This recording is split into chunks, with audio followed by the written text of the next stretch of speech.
안녕하세요. 타이거 서포터 아카데미의 타이거서입니다. 지난 시간에 본격적으로 라이트룸 강좌를 시작한다고 했는데 가만히 생각해 보니까 보정을 왜 해야 되고 무엇을 보정해야 되는지에 대한 얘기들, 이런 얘기들을 우리가 안 했더라고요. 그래서 오늘은 보정을 왜 해야 되고 무엇을 보정하는지 이런 얘기들을 한번 나눠볼까 합니다. 자리로 가서 한번 알아볼까요? 자리로 돌아왔고요. 사진 보정, 왜, 무엇을 하나, 그 주제를 놓고 잠깐 알아보겠습니다. 일반적으로 우리가 보정의 목적, 그러면 이제 교과서에 나온 얘기, 책에서 나온 얘기, 이런 얘기들을 많이 하죠. 이래서 보정을 한다, 이렇게 하기 위해서 보정을 한다, 뭐 이런 얘기를 이제 많이 하는데, 오늘 제가 할 얘기는 그런 교과서에 나온 일반적인 얘기가 아니라 좀 더 구체적으로 들어가서 사진을 한번 보자, 그런 의미에서 이 영상을 만들게 됐고요. 보정을 왜 해야 되는지, 무엇을 해야 되는지, 그러기 위해서는 관객의 시선이 어디에 머무는지, 뭐 이런 것들을 좀 알아보자고 하는 의미에서 오늘 영상을 켜게 됐습니다. 보정의 목적, 교과서에 나온 얘기죠. 촬영 당시에 작가의 느낌을 전달한다. 맞죠? 작가가 어떤 느낌이 있었는지 그거를 전달하기 위해서 관객에게 하죠. 그 다음에 작가의 감성이나 감정을 거기에 담아서 관객들에게 표현하는 거죠. 그 다음에 부족한 부분을 채우죠. 항상 퍼펙트한 사진을 담을 수 없잖아요. 주변 환경을 찍게 되면, 아니면 부족한 부분을 메꾸기 위해서 보정을 하게 되죠. 그런 의도 맞죠. 그 다음에 최종적으로 시각예술로서 사진을 완성하기 위해서 보정을 하게 되죠. 교과서에 나온 얘기고 일반적인 얘기고 대부분의 사람들이 다 아는 얘기죠. 오늘은 제가 요 얘기를 하려고 그런 게 아니라 다음 장을 넘어가 볼게요. 요 얘기를 좀 하려고 합니다. 자, 우리가 사진을 한번 이렇게 살펴보면 사진에는 눈으로 보이는 것과 눈으로 보이지 않는 두 가지가 같이 공존을 하죠. 자, 눈으로 보이는 것들은 모양, 점, 선, 면, 질감, 색, 심도, 뭐 여러 가지 표현한 것들, 눈으로 보이는 것들은 다 이제 여기에 속하죠.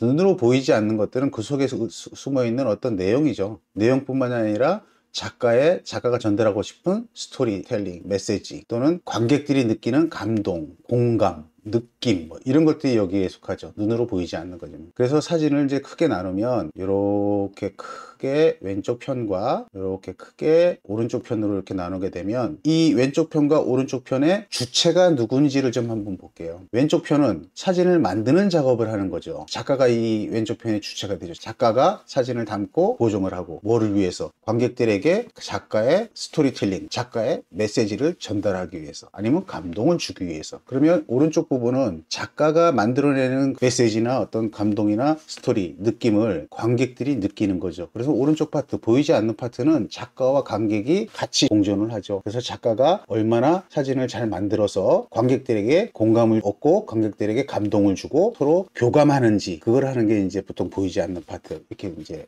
우리가 알고 있죠. 그러면 눈으로 보이는 측면으로 다시 돌아와서 보면 이런 모든 것, 쉐이프, 라인, 면, 질감, 색, 뭐 이런 것들은 전부 다 누구의 지배를 받냐면 빛의 지배를 받죠. 빛이 없으면 아무것도 없는 거죠. 모양도 안 보일 거고, 선도 없을 거고, 면도 안 보일 거고, 질감도 없을 거고, 색도 없을 거고, 아무것도 없을 겁니다. 그래서 이제 작가는 여러 가지 공부를 해야죠. 내가 언제 어떨 때 어떤 형태로 촬영하면 내가 원하는 컨셉의 사진을 찍겠다라고 하는 어떤 그런 컨셉들을 항상 작가들은 갖고 있죠. 그래서 첫 번째로 기획을 하죠. 기획을 통해서 내가 어떤 컨셉의 사진을 만들겠다 라고 하는 기획을 하게 되죠. 이 기획 속에는 언제 어디를 가고 또 어떤 사진을 찍을 거니까 여러 가지가 포함되어 있겠죠. 작가가 어떤 얘기를 하고 싶은 거를 찍으러 가게 되는 거니까 이런 걸 과정을 통해서 기획을 하고 그 다음에 촬영을 하죠. 촬영을 하는데 어떤 촬영을 하냐면 기획에서 내가 생각했던 컨셉을 반영할 수 있도록 테크닉이라든지 노하우라든지 여러 가지 갖고 있는 능력치를 발휘해서 촬영을 하게 되죠. 촬영을 하고 오면 그것만이 끝나는 게 아니라 보정을 하게 되죠. 뭘 위해서? 작가의 메시지라고만 표현할게. 메시지를 전달하기 위해서, 그것도 잘 전달하기 위해서, 그러기 위해서 보정을 하게 되죠. 우리가 요 보정 작업은 똑같습니다. 이런 모든 그 스토리가 1, 2, 3에 이루어지는 이 스토리가 소설가를 한번 생각해 볼게요. 소설가는 내가 어떤 이야기를 소설을 쓰겠다라고 하면 거기에 대한 고민을 많이 하죠. 이러이러한 그 사전 조사도 많이 하고 백그라운드도 조사하고 해서 기획을 하고 글을 써서 그 글을 가지고 독자들에게 메시지를 전달하고 사상을 전달하고 독자들과 공감하고 뭐 하는 것들을 만드는 같은 방법입니다. 사진 작가는 사진을 촬영한 다음에 보정을 통해서 감동을 주고 공감하고 하는 그런 과정을 거치는 거죠. 그러면 이 보정을 만약에 안 한다, 내가 보정을 안 하고 촬영하고 바로 사진을 작품으로 내놓는다 라고 하면, 이럴 경우 2번까지만 이렇게 작업을 하고 그리고 작품을 내놓는다 이렇게 하게 되면, 이래서 내가 기획하고 내가 하고자 하는 얘기를 충분히 다 할 수 있었다라면, 그러면 만족스럽게 다 한다 라고 하면 보정이 필요가 없죠. 근데 일반적으로 대부분의 경우는 기획의 단계에서 내가 어떤 사진을 찍겠다, 내가 이런 이야기를 하겠다라고 했는데 그냥 찍어가지고는 만들어내기가 쉽지 않죠. 그래서 조금 전에 보면은 뭐 부족한 부분을 메우고 뭐 하는 것들, 이런 것들이 다 그런 데 속하는 건데, 그래서 보정을 통해서 전달하고자 하는 내용, 그거를 더 잘 전달되도록 포장을 잘하고 만들고 그 다음에 공감을 얻도록 노력하는 것이 보정 작업이다, 이렇게 이제 생각하시면 돼요. 그러면 왼쪽에 있는 이 파트는 철저히 누가 하는 작업이냐면 작가가 하는 거죠. 작가가 기획을 하고 촬영을 하고 보정을 통해서 자기의 이야기를 전달하는 거죠. 작가가 했던 이야기를 이렇게 전달을 해주면 작가의 이야기를 관객들이 느끼고 관객들이 공감을 하고 감동을 하고 스토리를 읽어주고 하는 것들이 이제 필요하게 되는 거죠. 그래서 저는 개인적으로는 서로 작가와 관객이 하나가 되는 과정, 이게 이제 사진이라고 저는 좀 생각을 하고 있거든요. 그러면 뭐를 보정할 거냐죠. 여기서 보정을 하게 되면 기획을 했어요. 기획에 맞는 촬영을 했어요. 그럼 촬영을 해왔는데, 그러면 뭐를 보정해서 이 사람들한테 더 효과적으로 내 메시지를 전달하고 더 큰 감동을 받고 서로 큰 교감을 얻도록 하는, 교감작용을 할 수 있는 그런 사진을 보정하느냐, 그럼 뭘 보정해야 그렇게 되느냐 하는 얘기들을 이제 우리가 여기서 궁금증을 갖게 되죠. 자, 그래서 다음 장면을 한번 가볼게요. 보정을 할 때 그럼 어디에 주안점을 두고 보정을 하는지에 대한 얘기를 잠깐 알아보겠습니다. 다음 페이지 넘어와서 빈 백지입니다. 관객의 시선이 머무는 곳, 관객들에게 더 큰 감동을 주고 관객들의 시선을 끌고 관객들이 내 작품에서 오랫동안 머물러서 내 작품을 감상하게 하려면, 그러면 관객들이 시선이 어디로 가는지 알고 나면 그런 부분들을 강조해서 표현을 하면 관객들에게 더 큰 호응을 얻을 수 있을 거잖아요. 그래서 이제 관객들의 시선이 어디에 있는지에 대한 얘기를 좀 할까 합니다. 먼저 이 사진을 한번 딱 열어볼게요. 여러분은 이 사진을 딱 보면 처음으로 눈이 가는 곳이 어딜까요? 시선이 머무는 곳, 내 시선이 끌리는 곳. 일반적으로 이 사진은 제가 한 100명에게 물어봤을 겁니다. 100명 넘게 물어봤을 텐데, 일반적으로 이 사진은 대부분 어디로 가냐면 여기로 간다고 얘기하죠. 실제로 저도 여기로 시선이 갑니다. 자, 그러면 다음 사진 한번 볼게요. 요거는 시선이 어디로 가나요? 요거하고 요것이 같은 곳에 시선이 머무르는가요? 아마도 아닐 겁니다. 이것도 거의 100분에게 물어봤을 때 대부분 다 이거는 아니에요. 이 꼬마 아이는 아니에요. 대부분 어디에 가 있다고 그러냐면, 이렇게 흰 파도 이쪽으로 가는 사람이 거의 90% 이상이 여기에 이제 시선이 간다고 얘기를 하죠. 내가 사진을, 이건 지금 칼라로 했느냐, 똑같은 사진인데 칼라로 하고 흑백으로 하고, 칼라와 흑백, 색을 뺀 정도예요. 똑같은 사진에서 색이 있느냐 없느냐, 칼라냐 흑백이냐, 그 차이인데 가는 시선이 달라지죠. 이 얘기는 뭐냐면 내가 어떻게 표현하냐에 따라서 관객들의 시선은 얼마든지 바꿀 수 있다는 얘기를 제가 지금 하고 싶은 거거든요. 다음 페이지를 한번 가볼게요. 여기도 백색입니다. 여기도 사진 하나 띄울게요. 자, 그러면 시선이 어디로 가나요? 요거는 아마 거의 100%가 다 여기로 간다고 대답하시더라고요. 저도 여기로 갑니다. 자, 우선으로 가죠. 이 사진 전체에서 가장 독특하고 아니면 가장 눈에 띄는 부분이 이거기 때문에 이 컬러가 지금은 주는 느낌이죠. 자, 그럼 이거를 똑같이 아까처럼 흑백으로 한번 만들어 볼게요. 똑같이 흑백으로 만들어 봤어요. 그러면 시선이 이번엔 어디로 가나요? 여기로는 안 가죠. 일로 안 가죠. 지금 어디로 가냐면 거의 대부분이 이렇게 흰 치마가 있는 쪽으로 갈 겁니다. 근데 이상하게 여기 똑같은 사진에 여기도 흰색이고 여기 흑백에도 여기도 흰색이에요. 그런데 왜 칼라에서는 여기로 시선이 안 가고 여기로 갈까요? 여기가 1차, 2차로 갈 겁니다 아마. 이게 그 사람들의 시선을 어떻게 하면 바꿀 수 있는가를 이제 결정하는 거죠. 만약에 제가 이 칼라 사진에서 이 우산의 채도를 만약에 쑥 뺐다, 같은 색이지만 채도를 뺐거나 다른 발색이 나오도록 했다 그러면 일로 또 안 갈 수도 있습니다.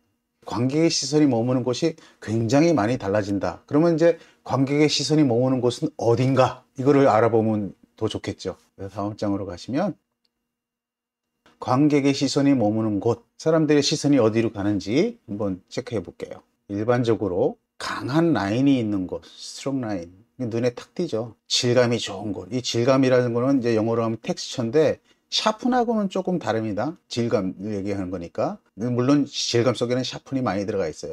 샤픈하고 관련이 크기도 하고 대비하고 굉장히 관련이 높은 거죠. 샤픈이 강한 곳, 뭐 이런 곳들의 시선이 좀 많이 가고요. 또 특별한 색이 있거나 특별한 컬러 대비가 있는 곳, 뭐 이런 것들로 많이 가죠. 아까 우산이 그 얘기했죠. 색이 특별하죠, 다른 것보다. 그럼 그쪽에 시선이 더 가는 거고요.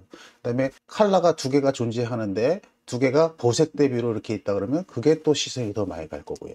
같은 비슷한 계통, 주황색과 노란색이 이렇게 같이 있으면 비슷하지만 노란색과 파란색이 영역에 있다. 그러면 노란색과 파란색이 있는 보색 대비 쪽이 강한 곳이 훨씬 더 시선이 더 많이 간다는 얘기를 하는 거죠. 그 다음에 대비가 강한 곳, 이건 흑백에서 이건 이제 많이 사용하기도 하죠. 흑백은 색이 없는 휴와 세츄레이션이 빠진 밝기, 컬러의 밝기로만 사진을 표현하는 것이기 때문에 톤 분리를 잘해야 되고 대비 컨트롤을 잘해야 되는데, 그래서 흑백에서 되게 많이 쓰이는 게 이제 이런 거죠. 그래서 대비가 강한 곳에 시선이 많이, 그 다음에 사람의 시선은 밝은 곳에 많이 가게 돼요. 그 다음에 만약에 거기에 사람이 있다 그러면 사람의 얼굴을 먼저 가고, 그 다음에 전체적으로 사진 안에서 독특한 모양이나 특별한 것이 있다 라고 하면 그쪽으로도 시선이 많이 가게 되고요. 그 다음에 평상시에 보지 못한 것, 생소한 것, 뭐 이런 것들이 시선이 가게 되는데, 이런 것들은 뭐하고 비슷하냐면, 우리는 이제 한국에 살고 우리나라에서 있으니까 우리나라의 풍경이나 아니면 우리나라의 한옥집 같은 거, 고궁 이렇게 찍으면 대부분 어릴 때부터 오랫동안 봐왔던 거기 때문에 특별히 그게 시선을 못 끌어요. 그런데 우리가 저기 뭐 아이슬란드 가서 찍어 오거나 뭐 이러면, 아니면 유럽의 뭐 저기 스위스나 뭐 알프스 이런 데 가서 사진을 찍어 오면 그건 평상시 우리가 잘 못 봤던 거잖아요. 그러니까 사람들이 그 시선을 많이 끌게 되죠. 아니면 사람들이 많이 봤던 거지만 내가 다른 사람들보다 더 독특하게, 더 신선하게, 더 새롭게, 새로운 시야로 찍었던지, 뭐 이래야 이제 더 시선을 더 끌 수 있는 거죠. 그래서 이런 것들을 생각을 해서 우리가 보정을 하면 된다는 거죠. 그러면 예를 들어서 대비를 보정한다, 이럴 때 강조하는 방법이 뭐가 있나 볼게요. 첫 번째로 A가 있고, 이제 여기는 강조할 게 A와 B, A와 B를 대비를 통해서 강조하고 싶어요. 요 사이를. 그럼 첫 번째 A에다가 플러스 10을 주고 B에는 마이너스 10을 주고, 마이너스 10이 아니라 0. 내가 10만큼 강조하고 싶은 거예요. 10만큼. 예를 들어서. 그러면 10만큼 강조할 수 있는 방법은 A를 10을 더해주고 B를 0을 주면 차이가 10이 나오는 거죠.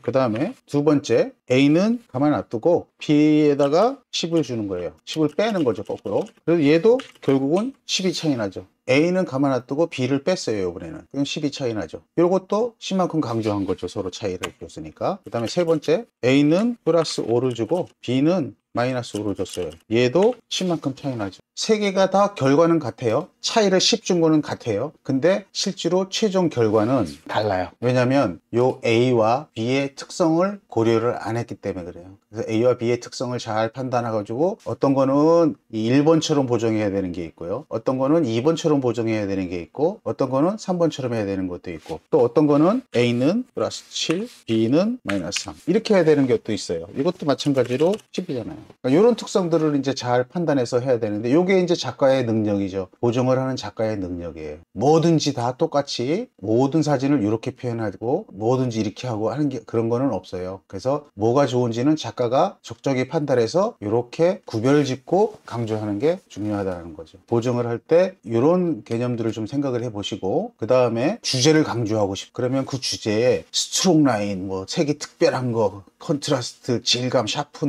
독특한 모양, 이런 걸 한꺼번에 다 줄 수 있나요? 어떤 거는 이렇게 여러 개를 한꺼번에 공통적으로 줄 수도 있는 것도 있지만, 대부분의 경우는 뭐 한두 개, 많으면 두세 개, 적으면 한 개, 뭐 이런 거 가지고 해야 될 경우도 되게 많아요. 그럼 그걸 하는 거죠. 대신 어떻게 하냐면 지금 여기 위에서 얘기했던 것처럼 주제가 되는 곳을 플러스 5, 주제가 아니라 나머지 부분들은 마이너스 5 해서 그 두 개를 특이하게 만든다든지, 아니면 색을 주는데 이 색을 주제가 되는 쪽은 색을 좀 더 플러스 10, 그 다음에 주제가 되지 않는 나머지 부분은 그냥 가만히 놔둔 거나 뭐 이런 식으로 해서 편차를 주는 거죠. 그러면 이제 가만히 있어도 주제가 사는 경우도 있고, 주제를 살려서 주제를 돋보이게 만드는 경우도 있고, 적당히 하나는 내리고 하나는 올려서 이제 하는 경우도 있고, 일반적인 경우 제 경험에 의하면 요 3번의 경우, 이런 경우들이 훨씬 더 효과가 좋더라. 1번, 2번 같은 경우는 극단적으로 가야 되잖아요. A를 10으로 확 키우고 B를 10으로 빼고 이렇게 하다 보면 데이터가 손실을 잃을 가능성이 되게 많아요. 주제가 되는 곳을 이미 우리가 포커싱을 잡고 노출을 잡고 주제를 밝게 하고 뭐 이렇게 했단 말이죠. 근데 거기에 대비를 강조하려고 딱 주다 보면 뭐 명부가 더 날아간다든지, 그래서 데이터가 극단적으로 많이 움직이는 경우에는 오히려 더 손해를 보는 경우들이 많이 있거든요. 가능하면